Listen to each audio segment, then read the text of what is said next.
Encounter करणाऱ्या Sanjay शिंदेंचं track record तपासा, जयंत पाटलांची मागणी। अक्षय शिंदेचं समर्थन विरोधी पक्ष करत नाही, पण संस्थाचालकांवर कारवाई करावीच लागेल, जयंत पाटलांची भूमिका। अक्षय शिंदेकडून पोलिसांवर जीवघेणा हल्ला, दुसऱ्या गुन्ह्याच्या तपासासाठी अक्षयला ताब्यात घेतलं होतं, त्यावेळी आरोपीनं पिस्तूल हिसकावून गोळीबार केला, पोलिसांकडून स्पष्ट। शिंदे आणि फडणवीसांना मुख्य आरोपींना वाचवायचंय, एका शिंदेचा दुसऱ्या शिंदेनं एन्काउंटर केला, दुसऱ्या शिंदेचा एन्काउंटर जनता करेल, संजय राऊतांचा हल्ला। एकनाथ शिंदेंचं एन्काउंटर करायला संजय राऊतांना 7 जन्म घ्यावे लागतील, भरत गोगावलेंचा संजय राऊतांवर पलटवार। आरोपी अक्षय शिंदे एन्काउंटर प्रकरणाचा तपास सीबीआयकडे वर्ग, फॉरेन्सिक टीम नंतर सीआयडीकडून घटनास्थळाची तपासणी, सीआयडीचे अधीक्षक तपासाचे प्रमुख असणार।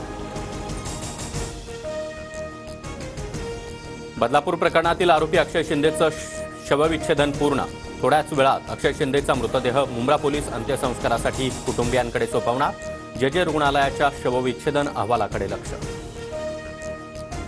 उपोषणाच्या 8व्या दिवशी मनोज जरांगे यांची तब्येत खालावली, पाणी पिण्याची आणि उपचार घेण्याची गावकऱ्यांकडून जरांगेंना विनंती।